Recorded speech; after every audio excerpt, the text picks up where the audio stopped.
En embarquant sur un paquebot ou un ferry, vous confiez votre vie au capitaine et à l'équipage. La dernière chose à laquelle vous vous attendez en cas d'urgence, c'est qu'il abandonne le navire, vous laissant vous débrouiller seul. Cette vidéo est une compilation de vidéos déjà publiées sur cette chaîne à propos de capitaines qui abandonnent le navire avant leurs passagers, avec des niveaux de dévastation croissants. Si vous avez déjà vu l'une de ces vidéos, vous pouvez avancer en utilisant les repères temporels dans la description de la vidéo.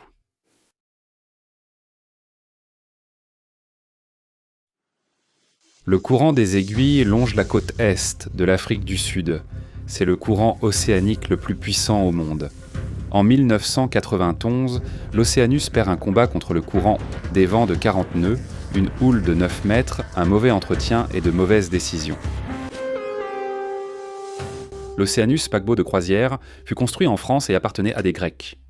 Le navire a été lancé à l'origine en juillet 1952 sous le nom de Jean Laborde, aux forges et chantiers de la Gironde à Bordeaux, en tant que dernier des 4 navires jumeaux construits pour les messageries maritimes. Peut-être pouvez-vous me dire dans les commentaires à quel point j'ai écorché ces noms français. Il mesure 153 mètres de long, 23 mètres de large, a un tirant d'eau de 7 mètres et peut accueillir 550 passagers ainsi que 250 membres d'équipage. Sa première affectation en tant que paquebot est la liaison entre Marseille, Madagascar et l'île Maurice. Pendant plus de 20 ans, il subit plusieurs changements de nom, notamment Mykonai, Ancona et Eastern Princess, avant d'être enregistré au Pirée, Piréus, en Grèce sous le nom d'Océanus en 1973. Construit à l'origine comme un navire de passagers transocéanique, l'Océanus subit une reconstruction massive avant de commencer à opérer comme paquebot de croisière pour Epirotiki Lines de Grèce. Entre 1988 et 1991, Epirotiki Lines perd 2 navires. Leur navire amiral, le Pégase, prend feu et coule dans des eaux peu profondes, et le navire à moteur Jupiter entre en collision avec un cargo et coule par 82 mètres de fond, emportant 4 vies avec lui. En 1991, l'Océanus est affrété par TFC Tour de Johannesburg, en Afrique du Sud, pour une saison de 8 mois. Le navire a presque 40 ans et montre des signes d'usure. Il y a plusieurs plaques de coque desserrées, qui sont les tôles formant la coque extérieure du navire. Lors d'un récent voyage au Mozambique, le navire a rencontré des problèmes avec les eaux usées, qui remontaient en tête par certaines douches et toilettes. Les réparations débutent par le retrait de plusieurs clapets anti-retour défectueux des réservoirs d'eau usés. Le tuyau de ventilation est également retiré du réservoir d'eau usée, laissant un trou de 10 cm entre la salle des générateurs et le réservoir de stockage. Les réparations ne sont pas finalisées. Les clapets anti-retour et le tuyau de ventilation ne sont pas remplacés. À 15h, le 3 août 1991, l'Océanus quitte East London en Afrique du Sud en direction de Durban. Son départ est retardé à cause d'une menace de bombe. Le capitaine Ilanis Avranis, un marin chevronné avec 20 ans d'expérience en tant qu'officier et 30 ans comme marin, est aux commandes. Alors que le navire s'engage dans des vents de 40 nœuds et affronte une houle de 9 mètres, les conditions en mer deviennent de plus en plus turbulentes. La traditionnelle fête de départ, avec les musiciens et animateurs Moss Hills et sa femme Tracy, est prévue sur le pont. La mer agitée les oblige à déplacer la fête à l'intérieur, dans le salon Four Seasons. Malgré tous les efforts de Moss, Tracy et de l'équipe d'animation du navire pour créer une ambiance festive, la plupart des passagers préfèrent rester dans leur cabine pour attendre la fin de la tempête. La tempête s'intensifie au fil de la soirée. Pendant le premier service du dîner, les serveurs peinent à garder l'équilibre, ce qui rend difficile le transport des plateaux de nourriture sans rien renverser. La nourriture glisse des tables à manger tandis que le navire roule dans la houle et le vent. Exactement ce qu'il vous faut lors d'une croisière en mer. Les navires possèdent une ouverture vers la mer sous la ligne de flottaison, appelée prise d'eau de mer. Cela permet aux navires de puiser de l'eau de mer pour refroidir les moteurs et alimenter les ballasts. La prise d'eau de mer s'est mise à fuir. À 21h30, au large de la côte sauvage du Transkei, une petite explosion se produit dans la salle des machines. Puis le navire se retrouve sans électricité. Le chef mécanicien du navire informe le capitaine Avranis que de l'eau s'infiltre dans la coque, inondant la salle des générateurs, ce qui a provoqué une petite explosion lorsque le générateur a fait un court-circuit. Sans électricité, les moteurs s'arrêtent et le navire commence à dériver dans la mer agitée. Le niveau de l'eau continue de monter jusqu'à atteindre le trou de 10 cm dans la cloison, là où le tuyau de ventilation d'air devrait se trouver. L'eau de mer franchit la cloison et remplit le réservoir d'eaux usées. Avec les clapets anti-retour de ce réservoir de rétention retiré pour des réparations, l'eau remonte par les conduites principales de drainage. Les douches, toilettes et unités d'évacuation des déchets reliées au système permettent à l'eau de s'écouler depuis la prise d'eau de mer à travers le réservoir d'eaux usées et de remonter jusque dans les cabines. L'équipage dans la salle des machines s'échappe des compartiments inondés. Pris de panique, il ne ferme pas les portes étanches du pont inférieur, ce qui est pourtant la procédure standard en situation d'urgence. Avec le moteur éteint, le navire perd toute la stabilité créée par son élan à travers la houle. Alors que le navire roule à l'arrêt dans la mer agitée, les vagues frappent contre les plaques de coque extérieures qui se détériorent. L'équipage ne déclenche pas les alarmes et ne fait aucune annonce pour alerter les passagers de la situation à laquelle ils sont confrontés. Moss Hills, un musicien du Zimbabwe, et sa femme Tracy, ainsi que leurs collègues artistes, remarquent que le navire roule d'une manière qui ne semble pas normale. Le navire gîte sur tribord. Ils décident d'enquêter. Alors qu'ils descendent dans les ponts inférieurs, ils trouvent de l'eau qui inonde les cabines et les couloirs. L'Oceanus est en train de couler. Lauren Betts, la directrice de croisière, leur dit que le capitaine a donné l'ordre à l'équipage d'abandonner le navire. Les membres d'équipage rejoignent les canots de sauvetage et évacuent le navire. Ils embarquent à bord tous les passagers immédiatement disponibles, mais ne remplissent pas les canots de sauvetage avant de s'échapper. Ils ne remplissent même pas les canots avant de couper les cordages. Moss et Tracy agissent vite et lancent les derniers canots de sauvetage, avec jusqu'à 90 passagers chacun. Les moteurs des canots de sauvetage ne démarrent pas, alors ils dérivent avec le courant, le vent et les vagues. Le navire s'inclinant davantage sur tribord, il devient trop risqué de poursuivre la mise à l'eau des canots de sauvetage. Près de 220 personnes restent à bord du navire en train de couler. Moss Hills et plusieurs passagers se dirigent vers la passerelle pour trouver des membres d'équipage pouvant aider à l'évacuation. La passerelle est déserte. Moss utilise la radio pour lancer un appel de détresse. Le capitaine Detmar, à bord du porte-conteneur Ned Lloyd Mauritius, répond à l'appel Mayday. Moss explique la situation, qu'il est le guitariste à bord et que l'équipage n'est pas sur la passerelle. Après une courte pause pour assimiler cette incroyable incompétence, le capitaine Detmar commence à donner à Moss des informations sur la façon de gérer la situation. Il diffuse ensuite les coordonnées de l'Oceanus et demande au navire à proximité de fournir de l'aide, puis transmet la situation aux autorités sud-africaines. La marine sud-africaine et l'armée de l'air sud-africaine envoient 16 hélicoptères pour aider à l'opération de recherche et de sauvetage. Ces hélicoptères ont pour mission d'évacuer par voie aérienne les passagers et l'équipage vers les localités voisines de Haven et Hole in the Wall, situées à environ 6 milles au sud de Coffee Bay sur la côte sauvage. Le capitaine Detmar, sur le Ned Lloyd Mauritius, déploie ses canots de sauvetage et son équipage pour embarquer les passagers. Le premier hélicoptère à arriver dépose 2 plongeurs de la marine sur le pont de l'Oceanus pour aider à coordonner l'évacuation. Le capitaine Avranis est le premier dans la file. Le plongeur de la marine, Paul Wiley, le pousse de côté et lui dit d'attendre que les femmes, les enfants et les passagers âgés soient évacués. Wiley s'éloigne alors pour chercher un passager âgé et, lorsqu'il revient, Avranis a repoussé les passagers, s'est attaché et est en train d'être hissé en lieu sûr. Parmi les 16 hélicoptères de sauvetage, on compte 13 Pumas de l'armée de l'air sud-africaine, dont 9 sont chargés de hisser les 220 personnes depuis le pont du navire en train de couler, tandis que les autres fouillent la zone à la recherche de survivants. Les hélicoptères de sauvetage effectuent un balai aérien en soulevant les passagers depuis les ponts avant et arrière. Les hélicoptères se relaient pour embarquer les passagers, les amènent à la côte, puis reviennent au navire. La directrice de croisière Lauren Betts veille à privilégier les personnes âgées, les femmes et les enfants. Les artistes Julian Butler, Moss Hills, Tracy Hills et Robert Boltman font partie des 5 dernières personnes à être treuillées depuis le pont du navire en train de couler. Les 581 personnes d'abord atteignent toute la côte en sécurité après une opération de sauvetage de 7 heures. À 15h30 le lendemain, l'Oceanus commence à pencher d'un côté et sa poupe se soulève. La proue repose sur le fond sablonneux à environ 90 mètres de profondeur. Plus de 60 mètres de la poupe se dressent au-dessus de l'eau. Quelques minutes plus tard, le navire glisse lentement sous la ligne de flottaison. L'Océanus vient se poser sur son flanc tribord, la proue tournée vers le large. Le capitaine Avranis se retrouve sous le feu des projecteurs. Tout comme le capitaine du Costa Concordia, Avranis quitte le navire alors que des centaines de passagers attendent d'être secourus, avec seulement les animateurs du navire pour aider à l'évacuation. Il défend ses actions, affirmant qu'il a quitté le navire tôt pour organiser les opérations de sauvetage et ensuite superviser le sauvetage depuis un hélicoptère. Avranis affirme que les batteries déchargées des talkies-walkies de l'équipage sont à l'origine de l'obstacle de communication.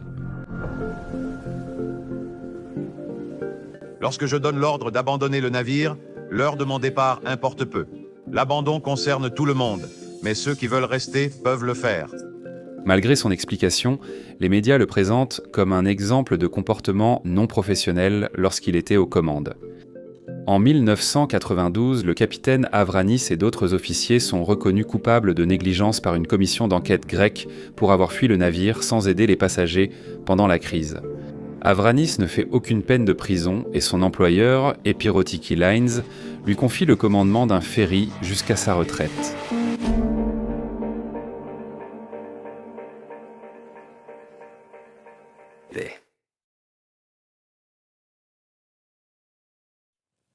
Les Vikings sacrifiaient un esclave à leur dieu de la mer lorsqu'ils lançaient un navire. Aujourd'hui, la tradition est de briser une bouteille de champagne sur la coque d'un navire. On dit que cela porte malheur si la bouteille ne se brise pas. Peut-être que le Costa Concordia a été condamné dès le début. Le Costa Concordia appartient à Costa Croisières, célèbre compagnie italienne intégrée à Carnival Corporation, qui détient 50% des navires de croisière mondiaux. Il est lancé en 2005 pour un coût de 600 millions de dollars et c'est l'un des plus grands navires de croisière d'Italie. Il mesure 952 pieds de long, 116 pieds de large et a un tirant d'eau de 26 pieds, ce qui signifie que lorsque le navire flotte, 26 pieds se trouvent sous la ligne de flottaison.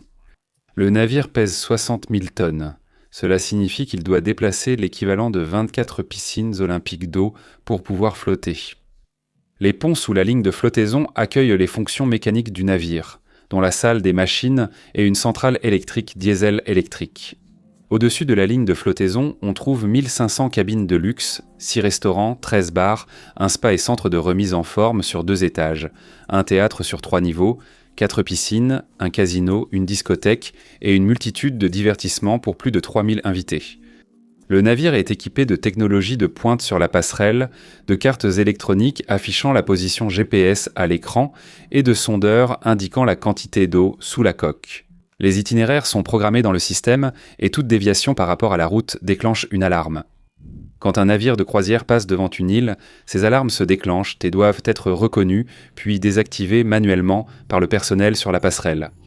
Un passage semblable à un survol est courant chez les navires de croisière. Le 14 août 2011, la direction de la compagnie demande au Costa Concordia d'effectuer un passage devant l'île de Giglio, en guise de salut pour célébrer une fête sur l'île. Le capitaine Francesco Scatino accepte la demande et le Concordia passe devant pendant la journée sans incident. Afin de réaliser un passage qui s'écarte du plan de route prédéterminé, l'équipage d'un navire doit planifier et coordonner l'itinéraire. Il vérifie la carte pour évaluer la profondeur locale et établir une distance de sécurité vis-à-vis des eaux peu profondes. Ils doivent aussi considérer la météo. Le vent les rapprochera-t-il de l'île ou les en éloignera-t-il lors de leur passage? Ils doivent ensuite planifier le contrôle du gouvernail. Avec un petit yacht près des eaux peu profondes, vous pouvez changer rapidement de direction. Un grand navire comme le Costa Concordia met du temps à changer de cap en raison de sa taille et de son inertie.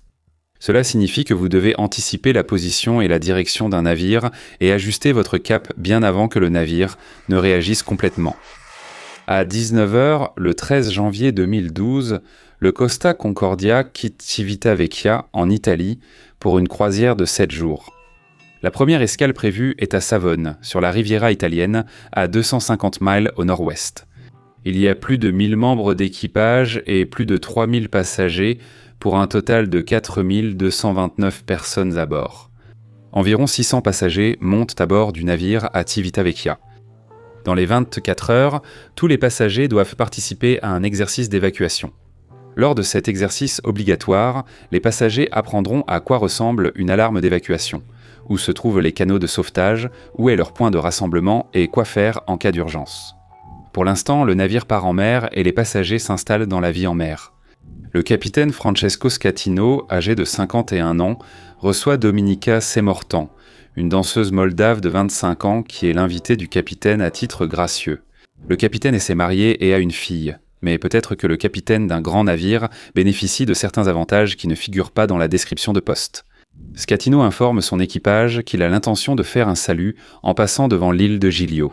L'équipage ralentit le navire pendant que le capitaine va dîner. Le second capitaine Ciro Ambrosio dirige le navire vers l'île de Giglio.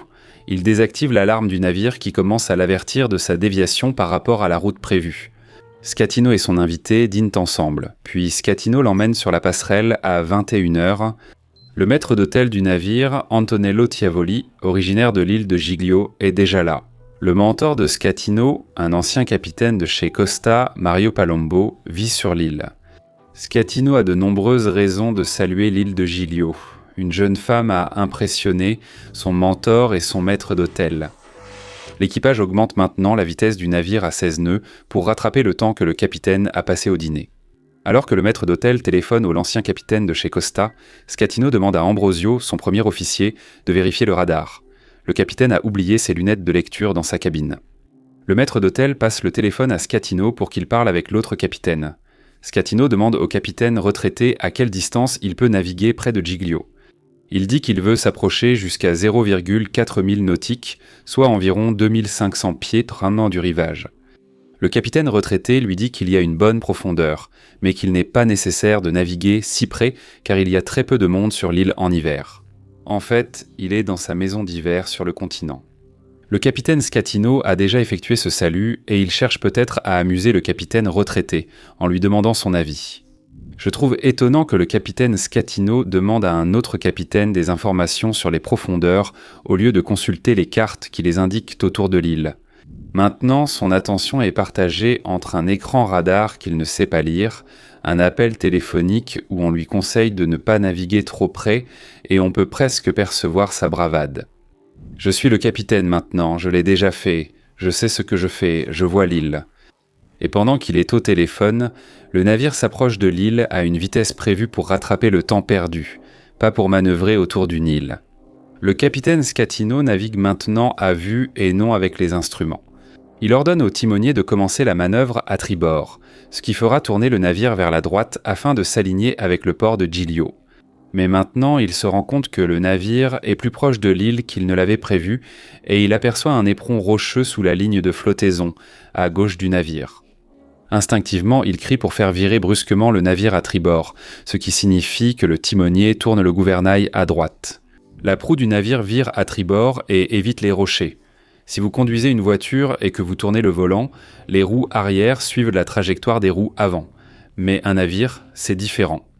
Lorsque vous manœuvrez le gouvernail d'un navire, le navire pivote autour du milieu de la coque, qui agit comme un point d'appui. Ainsi, lorsque la proue du Costa Concordia vire à tribord, la poupe du navire part vers bâbord. Scatino se rend compte de son erreur et écrit le prochain ordre, tout à bâbord, pour contrebalancer son ordre précédent. Pendant un instant, la proue et le centre du navire passent de devant les rochers. Beaucoup de passagers sont en train de dîner lorsqu'un bruit sourd retentit soudainement, suivi d'un long grincement, gémissement et crissement de métal qui se tord comme une boîte de conserve. Le navire tremble et vibre. Des verres tombent des étagères du bar, des assiettes glissent contre des tables du dîner et s'écrasent au sol. Le navire heurte l'éperon rocheux juste au large de l'île toscane de Giglio.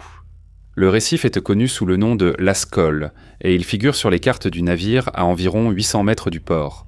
Le Costa Concordia entre en contact avec le récif à 8 mètres sous la ligne de flottaison, sur le côté bâbord vers la poupe, arrachant 2 longues plaques de métal de la coque du navire sur une longueur d'environ 50 mètres. Un rocher de la taille d'une petite voiture est incrusté dans la coque du navire. L'eau de mer commence à inonder la salle des machines, submergeant les générateurs et les moteurs. Les lumières vacillent, puis s'éteignent, plongeant les passagers dans l'obscurité. La panique se propage, mais les lumières de secours s'allument presque aussitôt. Le chef mécanicien informe la passerelle que l'eau inonde la salle des machines et que le navire va couler. L'eau de mer monte rapidement jusqu'au niveau du tableau principal de la salle de contrôle des machines. Les ponts inférieurs du navire sont divisés en grands compartiments. Si 4 de ces compartiments sont inondés, le navire pourrait couler. Le capitaine Schettino sur la passerelle peut voir que plusieurs instruments ne fonctionnent pas. À 21h45, une alarme retentit. 2 longs coups de sifflet et un court, informant l'équipage d'un problème. À 21h50, le navire commence à agiter. Il penche sur bâbord, c'est-à-dire du côté où l'eau inonde les salles des machines. L'équipage à bord du navire dit aux passagers que tout va bien et qu'il s'agit d'une panne électrique. Tout est maintenant sous contrôle et il leur demande de profiter du reste de la soirée. À 21h57, 15 minutes après que le navire a heurté le rocher, Schettino téléphone au centre des opérations de Costa Croisière. Il dit à le responsable Roberto Ferrarini qu'un compartiment est inondé, celui avec les moteurs de propulsion électrique, et qu'avec ce genre de situation, la flottabilité du navire n'est pas compromise. Schettino n'a pas compris la gravité de l'impact. 5 compartiments sont en train de se remplir d'eau et il n'a pas écouté son chef mécanicien. Les gardes-côtes commencent à recevoir des appels de passagers à bord du navire. Ils localisent le Concordia sur leur radar près de Giglio 6 minutes après le premier appel de 22h12. Ils appellent le navire par radio pour demander la situation. L'officier de navigation du navire, Simone Canessa, âgé de 26 ans, répond qu'il s'agit simplement d'une panne électrique. Il a reçu des instructions strictes du capitaine pour minimiser la situation et insister sur le fait que tout est sous contrôle, même s'il sait que le navire prend l'eau. Les gardes-côtes proposent leur aide, mais l'officier répond qu'ils n'en ont pas besoin pour l'instant. Les moteurs sont à l'arrêt, les écrans d'ordinateur se sont éteints, le navire dérive et perd de la vitesse. Son élan le porte vers le nord le long de la côte de l'île, passant devant le port, puis devant une péninsule rocheuse appelée Pointe Gabbianara. Schettino bloque finalement le gouvernail complètement à tribord. L'élan du navire le fait avancer, le faisant finalement virer face au vent et effectuer un demi-tour complet. Le vent pousse maintenant le navire de nouveau vers l'île. L'eau qui inonde les ponts inférieurs, combinée au vent, déplace maintenant le poids du navire, ce qui commence à faire passer la gîte de bâbord à tribord. Schettino jette les ancres, mais elles n'accrochent pas. Les gardes-côtes relancent la passerelle du Concordia. Le navigateur les avertit qu'ils prennent l'eau et qu'ils gîtent. À 22h26, Schettino parle à Roberto Ferrarini au centre des opérations de Costa et lui dit que 2 compartiments sont inondés et qu'il manœuvre le navire pour l'amener à terre. La réalité, c'est qu'il n'a aucun contrôle. Le vent et ce qui reste de l'élan du navire l'emportent vers les rochers. À 22h28, les gardes-côtes lancent un appel d'urgence à tous les bateaux de la zone pour qu'ils se dirigent vers l'île de Giglio. À 22h44, le Costa Concordia s'immobilise à Pointe Gabbianara, dans environ 20 mètres d'eau. Les passagers du Concordia sont confus et incertains. Le capitaine Schettino quitte la passerelle sous le choc et observe le navire. 3200 passagers ne savent pas quoi faire. Plus de 1000 membres d'équipage sont tout aussi confus. Le second capitaine, Roberto Bosio, commence une évacuation anticipée avant que les ordres officiels ne soient donnés. Cette décision prise par les officiers subalternes et l'équipage est considérée comme une mutinerie parce qu'ils agissent sans instruction du capitaine. Certains membres d'équipage mettent les radeaux de sauvetage à l'eau, tandis que d'autres recommandent aux passagers de retourner dans leur cabine. Il n'y a aucune direction claire. À 22h58, 7 brefs coups de sifflet suivis d'un long retentissement signalant le déploiement des canaux de sauvetage et l'évacuation du navire. Près de 2000 personnes attendent sur le pont depuis 1 heure, sachant ce qui va arriver mais sans savoir comment agir. Les 600 personnes qui ont embarqué il y a seulement quelques heures n'ont participé à aucun exercice d'évacuation. Il était prévu pour le lendemain. Comme le Concordia gîte sur tribord, il est impossible de mettre à l'eau les canaux de sauvetage du côté bâbord. Certains passagers sautent dans les eaux froides de l'hiver pour nager jusqu'à la côte.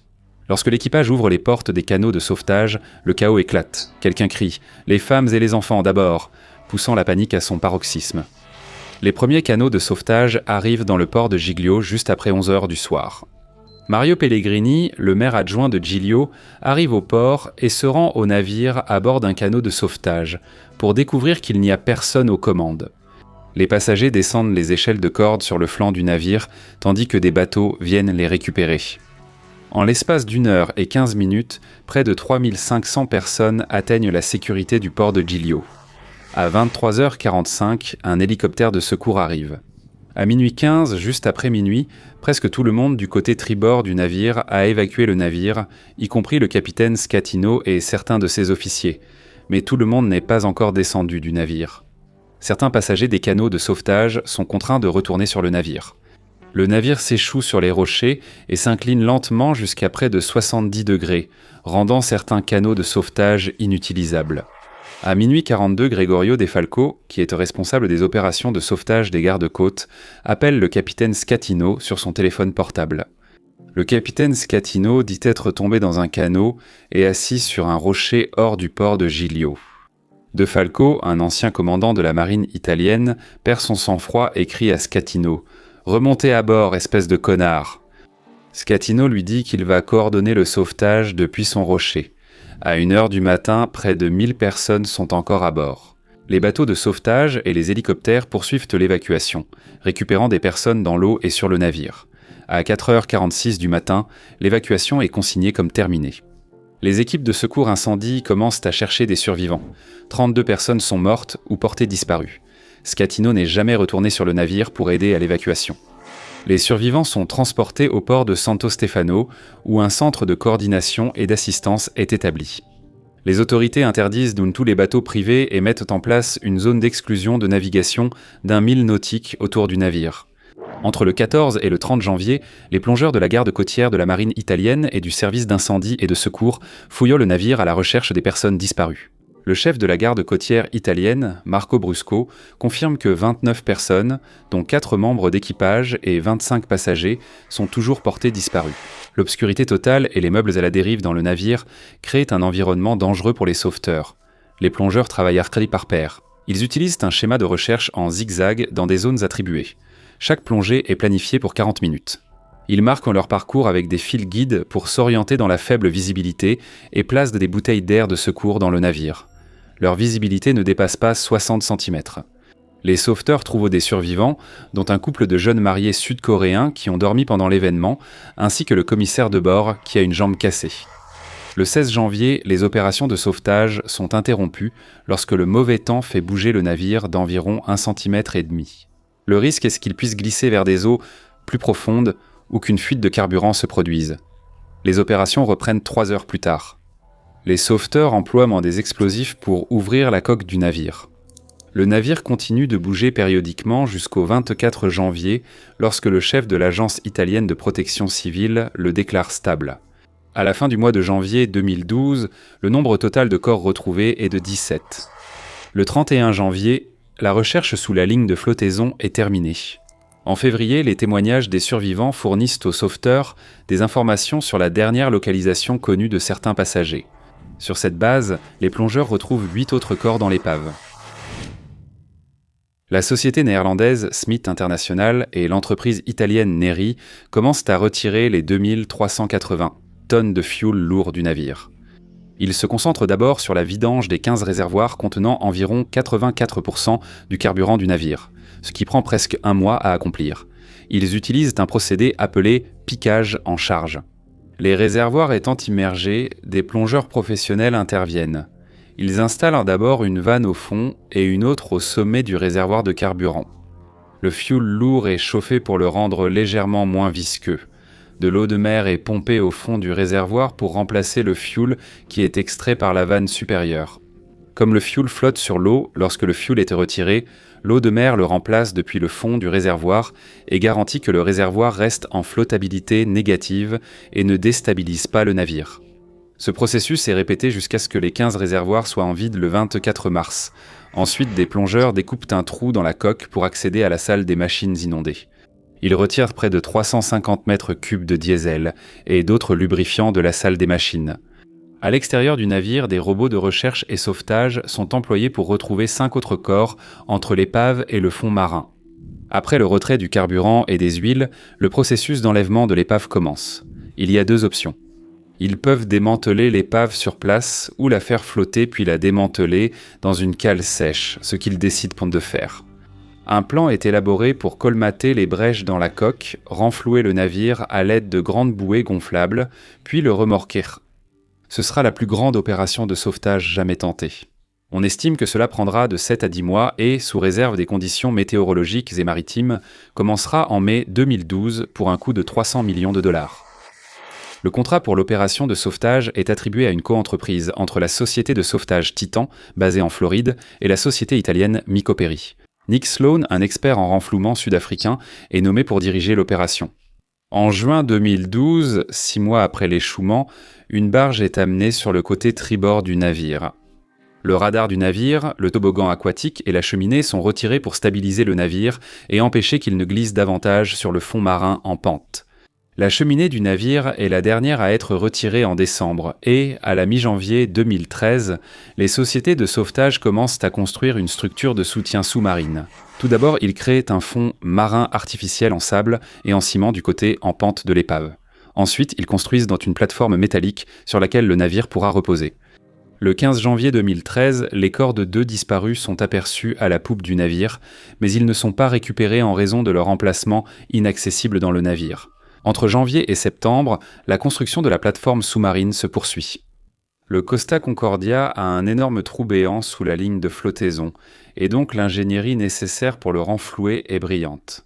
15 caissons sont soudés sur le côté bâbord du navire, qui se trouve au-dessus de la ligne de flottaison. Les caissons sont de grands réservoirs étanches. En septembre 2013, la plateforme sous-marine est terminée et les caissons bâbord sont fixés. Bien qu'ils varient en taille, l'un de ces caissons mesure 33 mètres sur 10 mètres sur 20 mètres. Cela signifie que chaque caisson déplace 6,6 millions de litres, soit l'équivalent de 2,65 piscines olympiques d'eau. Le 16 septembre, l'équipe de sauvetage commence un processus appelé redressement par rotation. Des câbles sont attachés de la plateforme au côté bâbord du navire. Les câbles sont tendus à l'aide de tendeurs hydrauliques appelés vérins à brin. Le navire est lentement tiré vers une position verticale. À mesure que le navire pivote, les caissons sont inondés d'eau de mer. Le poids de l'eau dans les caissons aide à terminer le redressement du navire en position verticale, reposant sur la structure sous-marine le lendemain matin. Le 26 septembre, un corps est retrouvé au centre du navire. D'autres inspections sont effectuées et des caissons sont fixés sur le côté tribord du navire. Le 1er février 2014, lors du soudage des caissons du côté tribord, une plaque de métal tombe sur un plongeur espagnol, le coinçant et lui entaillant la jambe. D'autres plongeurs le libèrent et le ramènent à la surface, où il meurt de ses blessures. Le 14 juillet, les équipes de sauvetage commencent à renflouer le Costa Concordia depuis sa plateforme immergée. Les 30 caissons peuvent chacun déplacer environ 2,5 piscines olympiques d'eau, soit un total de 75 piscines olympiques. Cela signifie qu'ils fournissent presque 3 fois plus de flottabilité pour renflouer le navire de 60 000 tonnes qui doit déplacer l'équivalent de 24 piscines olympiques d'eau pour atteindre la flottabilité neutre. Ils pompent lentement l'eau des caissons jusqu'à ce que le navire flotte librement, puis le remorquent sur une courte distance vers des eaux plus profondes. Le 23 juillet, ils entament un voyage de 4 jours vers le port de Gênes. Des plongeurs trouvent des restes humains dans l'épave alors qu'elle est amarrée au port. Le 3 novembre 2014, presque 2 ans après l'échouement du Costa Concordia, le dernier corps est découvert dans l'épave du navire.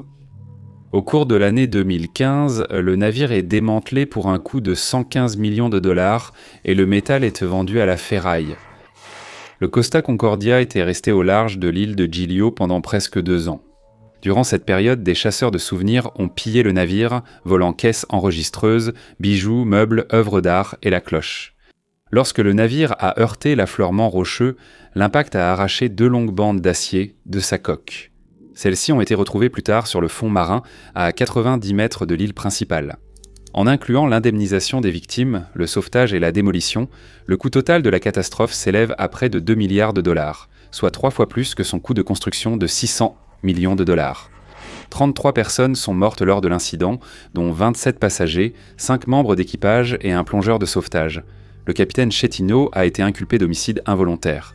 Ses avocats ont soutenu que le navire était maudit car la bouteille de champagne ne s'était pas brisée. Il purge actuellement une peine de 16 ans de prison, et je suis presque certain qu'il ne partage pas sa cellule avec une danseuse moldave de 25 ans. Aujourd'hui, les paquebots de croisière doivent faire un exercice d'évacuation avant de prendre la mer.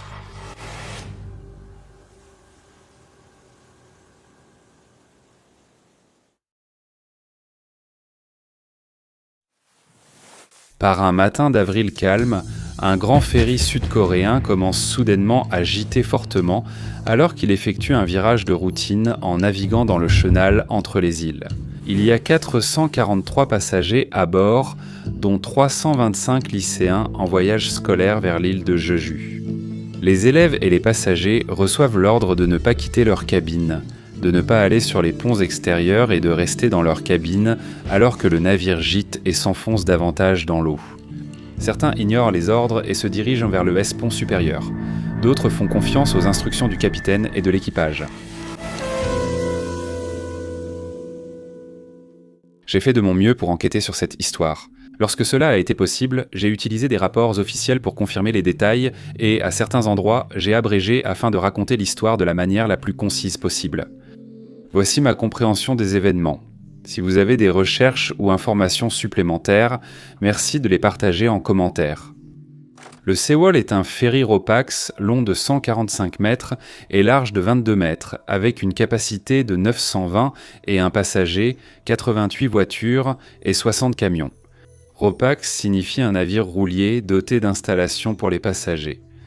De 1994 à 2012, le Sewol navigue au Japon sous le nom de Ferry Namino en tant que navire de transport de marchandises et de passagers pour la compagnie japonaise A-Line Ferry.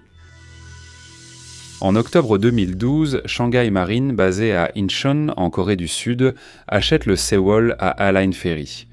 C'est déjà un navire vieux et quelque peu délabré. Au cours de l'hiver 2012 à 2013, avant que le navire ne soit enregistré en Corée, ils effectuent des modifications assez importantes. Ils ajoutent 2 ponts passagers et agrandissent la cale du navire. Le tonnage brut du Sewol augmente de 239 tonnes, passant de 6586 à 6825 tonnes, ce qui signifie que le volume intérieur du navire est plus grand. Sa capacité de passagers augmente de 116 personnes pour atteindre un total de 956 personnes, équipage compris. Les modifications déplacent le centre de gravité du navire vers le haut de 50 cm et l'éloignent de l'axe central. Après la fin des modifications, Sewol est inspecté par le registre coréen des navires et jugé apte à naviguer. Lors de l'approbation des modifications, le registre coréen des navires ajuste aussi les limites du chargement du Sewol. Ils réduisent en fait la quantité maximale de cargaison que le navire peut transporter, passant de 1450 tonnes à 987 tonnes, et ils augmentent la quantité de ballast nécessaire de 1333 tonnes à 1703 tonnes. Bien que Shanghai Marine ait augmenté le volume de la cale du navire et ait l'intention que le navire transporte plus de cargaison qu'auparavant, le navire devient moins stable à cause des modifications, ce qui signifie qu'il doit transporter moins de cargaison et a besoin de plus de ballast pour rester à niveau. Après les inspections, le navire reçoit encore 37 tonnes de marbre installées dans la galerie que je suppose être décorative. Le navire entre en service en mars 2013 avec l'approbation du registre coréen des navires. Cela se passe avant la publication du rapport final. Il est assez difficile de déterminer la chronologie exacte, mais il semble que l'approbation soit donnée sur la base des plans des modifications plutôt que sur le véritable rapport d'essai après l'inspection. Les plans se révèlent être des documents falsifiés. Presque un an plus tard, le rapport d'essai de stabilité du registre coréen des navires est finalisé et daté du 24 janvier 2014. Le rapport indique que le Sewol est devenu trop lourd et moins stable après les modifications apportées. Ce rapport n'est pas transmis à l'Association coréenne du transport maritime, qui est responsable de la gestion des ferries, ni à la garde côtière coréenne qui supervise l'Association du transport maritime et la sécurité en mer. Entre mars 2013 et avril 2014, le Sewol effectue une liaison régulière entre la ville d'Incheon, près de Séoul sur la péninsule sud-coréenne, et Jeju, une île située au sud du continent. Le capitaine du Sewol, le capitaine Shin, avertit Shanghai Marine que le Sewol est un navire instable selon le rapport final de stabilité. Les avertissements de Shin ont été transmis à Shanghai Marine par l'intermédiaire d'un fonctionnaire de l'autorité portuaire d'Incheon le 9 avril 2014, 6 jours avant son dernier voyage. Shin affirme que la compagnie l'a menacé de le licencier s'il continuait à exprimer ses objections. Il demande aussi une réparation pour un gouvernail défectueux le 1er avril qui n'est pas faite avant le naufrage du navire. Le 15 avril 2014, le MS Sewol se prépare à appareiller d'Incheon vers Jeju sur son itinéraire habituel. Le navire doit quitter le port à 18h30, mais le brouillard réduit la visibilité à environ un demi-mille nautique. Alors les autorités portuaires retardent son départ. Malgré une limite maximale de cargaison fixée à 987 tonnes, le Sewol embarque 2147 tonnes de marchandises.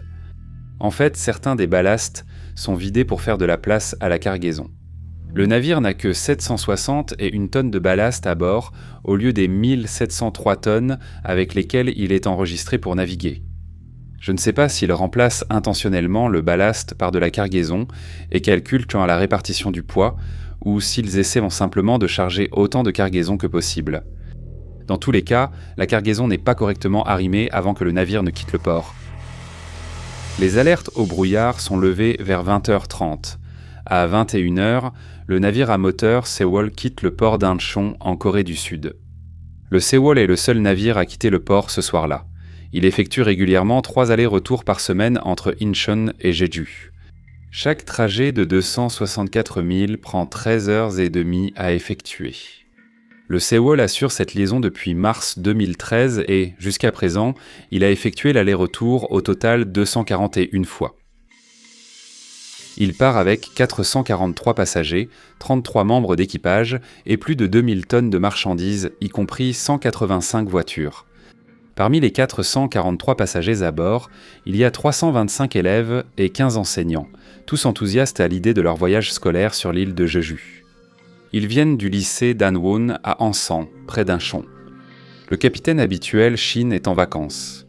Le navire est maintenant sous le commandement du capitaine Lee Jun-suk, âgé de 69 ans, qui a récemment pris la relève sous contrat d'1 an, pour lequel il est payé environ $2500 par mois. Capitaine expérimenté avec plus de 40 ans de navigation, il a déjà commandé le Sewol sur cette route. Le lendemain matin, 10 heures après le départ, le navire a bien avancé le long de la côte ouest de la Corée du Sud. Les passagers se réveillent après une nuit dans leur cabine. La plupart des élèves partagent des cabines et ils ont passé la soirée et la matinée à rire, plaisanter et discuter du voyage à venir. Le Sewol se trouve au sud-ouest du continent sud-coréen, un peu en dehors du détroit de Mongol, entre l'archipel de Mongol et l'archipel de Jusha. J'espère que je prononce correctement ces noms. À 7h30 du matin, le 3e officier du navire, Park Eun-kyul, prend la relève sur la passerelle du Sewol. Le capitaine Lee se repose dans sa cabine privée. Park est un jeune officier relativement inexpérimenté, âgé de 25 ans et n'ayant qu'une année d'expérience pratique en navigation. 5 mois de cette expérience proviennent de son travail à bord du Sewol. Elle dirige le navire avec le timonier Cho Jun-ki à la barre. Le Sewol suit un cap d'environ 165 degrés à une vitesse d'environ 20 nœuds alors qu'il se dirige vers le détroit de Mongol.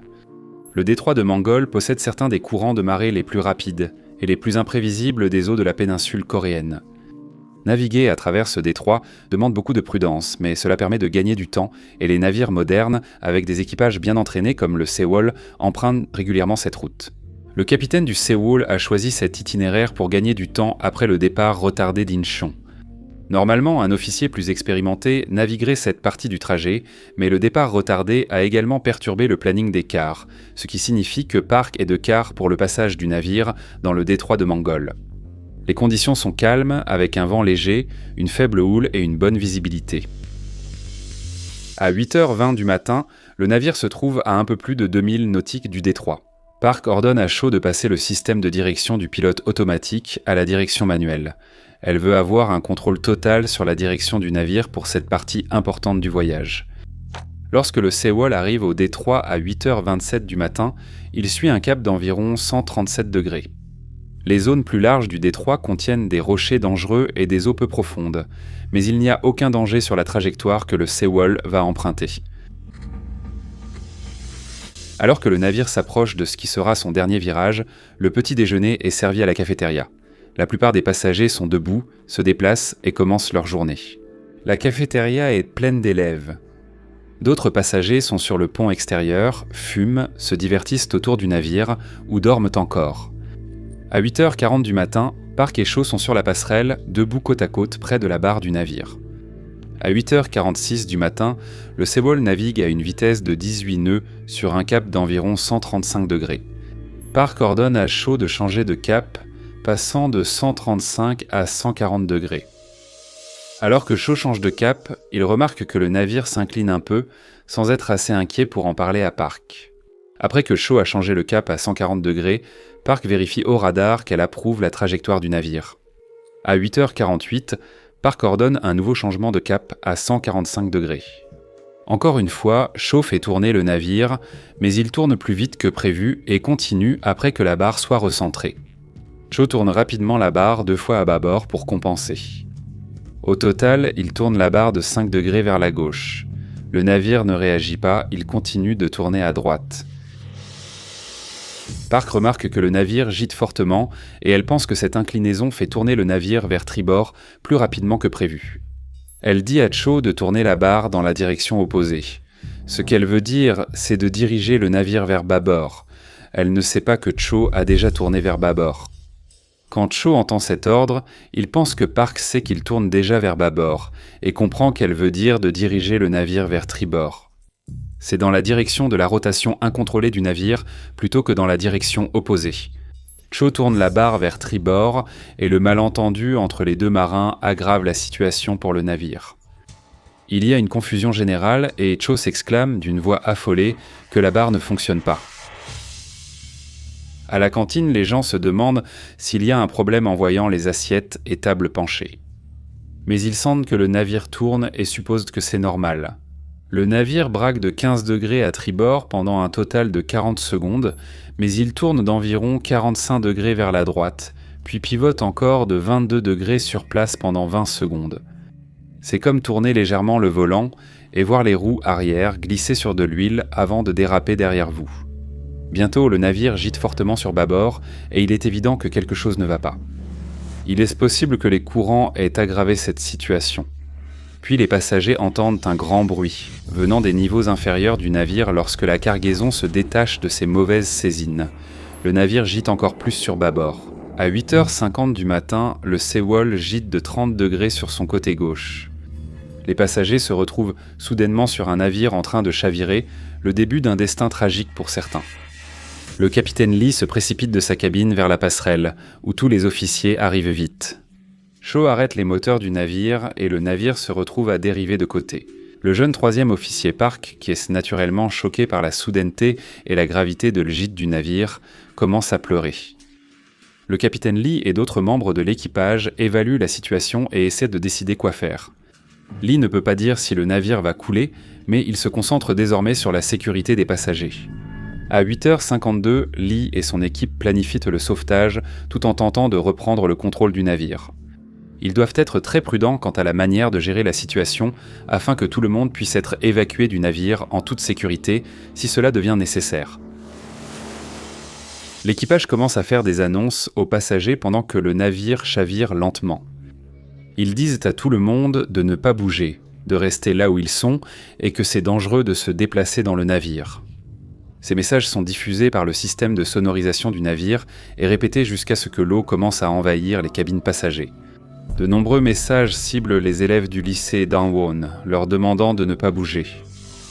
Pendant ce temps, le premier appel d'urgence vers la terre ferme est passé par l'un des élèves, Choi Do-ka. À 8h52 du matin, Choi appelle le numéro du service national d'urgence et signale que le navire sur lequel il se trouve a commencé à chavirer. À 8h54 du matin, Choi est mis en relation avec les gardes-côtes de Mokpo, un poste des gardes-côtes situé au sud-est du continent sud-coréen, et il leur explique la situation. 3 minutes plus tard, les gardes-côtes de Mokpo ordonnent au patrouilleur 123 de se rendre sur place. Le navire appareille à 8h58 du matin. Conformément au manuel de recherche et de sauvetage de la garde côtière, le patrouilleur 123 est chargé de surveiller la zone et de secourir rapidement les passagers. Les annonces diffusées sur le système de sonorisation du navire continuent de dire « Restez où vous êtes ».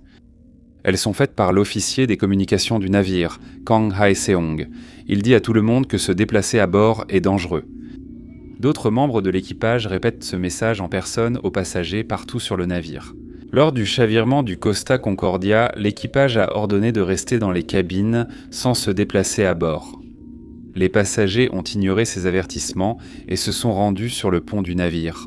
Très probablement en raison d'une culture autoritaire, la majorité des personnes à bord du Sewol, en particulier les élèves du lycée Dan Won, obéissent aux instructions données et restent sous le pont. Des images vidéo prises par les élèves avec leur téléphone portable seront plus tard récupérées sur le navire.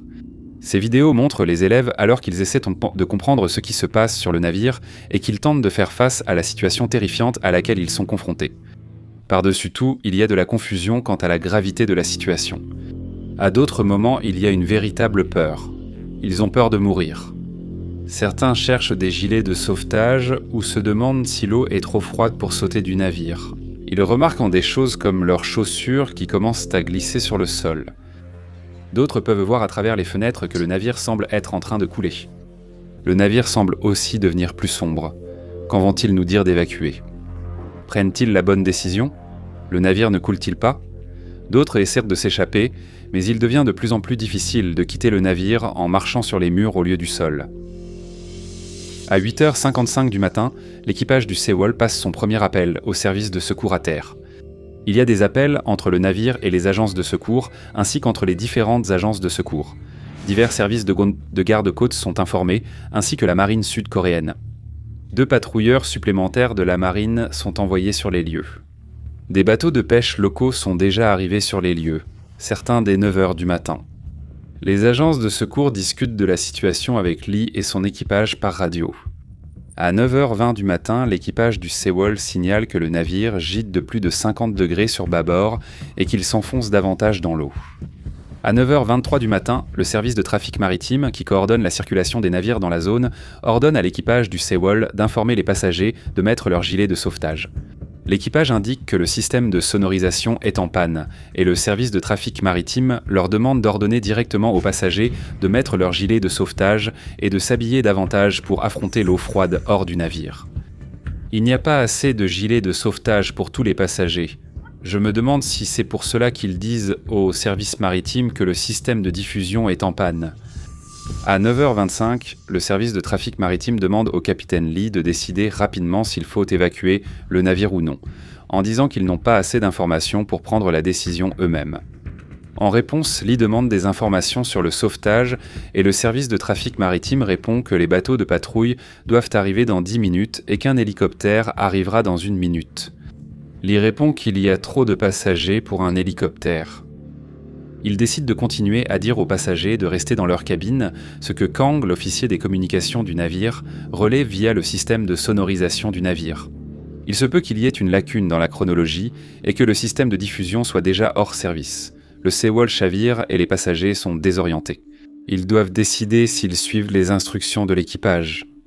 Certains passagers suivent les annonces leur demandant de rester là où ils sont, même s'ils voient le lot monter dans le navire. La plupart des lycéens obéissent aux annonces.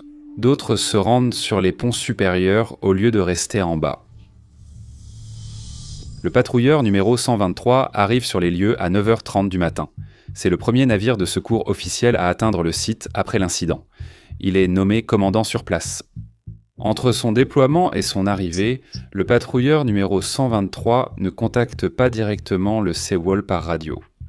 Il contacte plutôt les autres navires présents. À leur arrivée, les membres du patrouilleur numéro 123 ignorent le contenu des échanges entre le Sewol et les secours. Ils n'ont pas parlé à l'équipage du Sewol et ils ne comprennent pas clairement la situation. Le Sewol gîte de plus de 50 degrés sur bâbord. À 9h33 du matin, après avoir confirmé que des navires à proximité se sont portés volontaires pour aider aux opérations de sauvetage, le service de trafic maritime ordonne à tous les navires de mettre à l'eau des canaux de sauvetage pour les passagers. Le patrouilleur numéro 123 débute les opérations de sauvetage à 9h38 en lançant un canot pneumatique. Les sauveteurs font des annonces pendant 5 minutes, appelant les gens à abandonner le navire et à sauter à l'eau. La décision d'abandonner le navire n'est pas prise par le capitaine Lee ni par l'équipage du navire. À 9h38 du matin, la communication entre le service de trafic maritime et le Sewol est coupée. Environ 3 minutes plus tard, environ 150 à 160 passagers et membres d'équipage sautent par-dessus bord. Maintenant, pour évacuer les passagers piégés dans le navire, l'équipage du Sewol doit descendre sous le pont, dans un navire en train de couler, et affronter une mort quasi certaine. Cela n'arrive pas. Il est tout simplement trop tard. Les passagers du pont supérieur et ceux sautant à l'eau sont secourus. Les sauveteurs ne peuvent pas entrer dans le navire pour secourir les passagers piégés parce que l'inclinaison du navire est trop importante. Étonnamment, l'une des premières personnes secourues est le capitaine du navire, Lee, qui est photographié en train de passer du Sewol à un autre bateau en sous-vêtements. Des centaines de passagers sont encore à l'intérieur du navire, suivant les ordres de Lee de rester à leur place pendant qu'il abandonne le navire. Le timonier Cho, ainsi que le premier et le second officier, font partie des premières personnes à être secourues avec le capitaine Lee à 9h46 du matin. D'autres membres d'équipage piégés dans la passerelle du Sewol sont secourus après avoir brisé les fenêtres. Sur les 172 survivants, plus de la moitié sont secourus par des bateaux de pêche et d'autres navires commerciaux qui arrivent sur les lieux avant les bateaux de secours. Le Sewol coule avec des centaines de passagers, surtout des enfants, encore à bord. Ils ont fait ce qu'on leur a dit et sont restés sous le pont. Leurs cabines se remplissent d'oxyde d'eau et maintenant ils n'ont plus aucun moyen de s'échapper.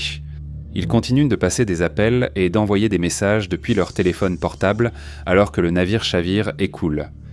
Certains messages disent adieu, d'autres demandent de l'aide et d'autres montrent que les passagers ne réalisent toujours pas ce qui se passe. Le dernier message est envoyé à 10h17 du matin. Après le naufrage, un sentiment d'urgence tragiquement tardif s'installe, tandis que des ressources sont mobilisées pour une opération de sauvetage désespérée. Des navires de la marine, dont un destroyer, une frégate et d'autres navires de sauvetage, ainsi que plusieurs hélicoptères et aéronefs, sont envoyés sur place. Le personnel de secours arrive, comprenant 40 plongeurs des forces spéciales, 82 membres de l'unité de sauvetage de la marine et 114 membres de la flottille des opérations spéciales navales de la République de Corée. L'armée de la République de Corée envoie des unités comprenant 150 soldats du commandement des opérations spéciales et 11 ambulances. Des tentatives sont faites pour plonger dans le navire, mais les sédiments remués sur le fond marin, à environ 40 mètres de profondeur, rendent impossible l'accès à l'intérieur. Les sauveteurs sont totalement incapables d'entrer dans le navire tout au long de la journée. À 0h30, le 17 avril, les gardes-côtes tirent des fusées éclairantes dans le ciel pour illuminer la coque chavirée, qui est toujours au-dessus de la ligne de flottaison. 8 commandos des gardes-côtes et des plongeurs de la marine recherchent des corps et un éventuel point d'entrée dans la coque du navire. À 6h du matin, 171 navires, 29 appareils et de nombreux plongeurs participent aux opérations de sauvetage. Tout au long de la journée du 17 avril, les plongeurs continuent d'essayer d'accéder à l'intérieur. À 22h, un jour après le chavirement du navire, les sauveteurs n'ont pu retrouver que 14 corps. Ce n'est que tard dans la matinée du 18 avril que les plongeurs parviennent à accéder à la coque du navire par le pont cargo du navire. Tout le monde à bord se sont noyés. Dans les mois suivants, le nombre de morts confirmés augmente lentement pour atteindre 304. 5 personnes resteront introuvables. Les conséquences du naufrage du Sewol et de la perte de 304 passagers sont énormes. Le capitaine du Sewol et plusieurs membres d'équipage sont largement tenus pour responsables de la perte de leurs passagers. Le fait de ne pas avoir ordonné aux passagers d'abandonner le navire, ainsi que leur décision de l'abandonner eux-mêmes, provoque l'indignation. Quelques jours après la catastrophe, tout l'équipage responsable de la navigation du Sewol est arrêté. Le capitaine Lee, le premier officier Kang Won-sik, le second officier Kim Young-ho et le chef mécanicien Park Gi-ho sont tous accusés d'homicide par négligence grave. Des arrestations ont aussi eu lieu chez Shanghai Marine, à l'Association coréenne du transport maritime et au registre coréen des navires. Le capitaine Lee est condamné à la réclusion à perpétuité. La catastrophe aura de graves conséquences pour le gouvernement sud-coréen et la présidente Park, qui était alors à la tête du pays.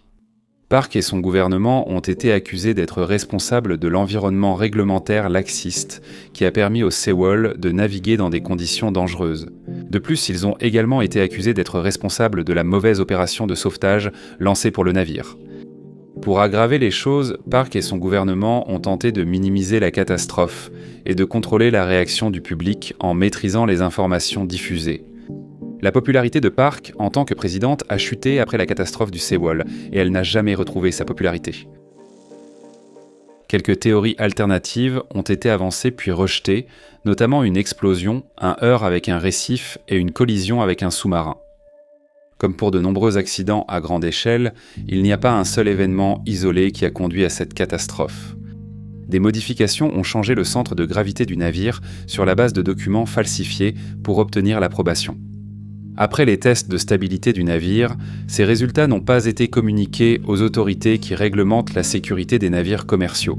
Le navire n'était pas bien lesté ni la cargaison arrimée pour l'empêcher de bouger durant le voyage. On a laissé un équipage inexpérimenté naviguer dans la section la plus dangereuse de l'itinéraire. Quand il est devenu évident que le navire était en difficulté, les passagers ont reçu l'ordre de rester sous le pont et ont obéi. Informés, les agences de secours n'ont pas pris le contrôle avant qu'il ne soit trop tard. Malgré le fait d'avoir passé le premier appel d'urgence, Choix se noie dans le navire chaviré et son corps est retrouvé plus tard à l'intérieur du bateau. L'ordre d'abandonner le navire n'a jamais été donné aux passagers se trouvant sous le pont. Malgré moins de passagers que le Costa Concordia, le nombre de morts était plus élevé. Dans les deux cas, les capitaines faisaient partie des premiers à quitter le navire.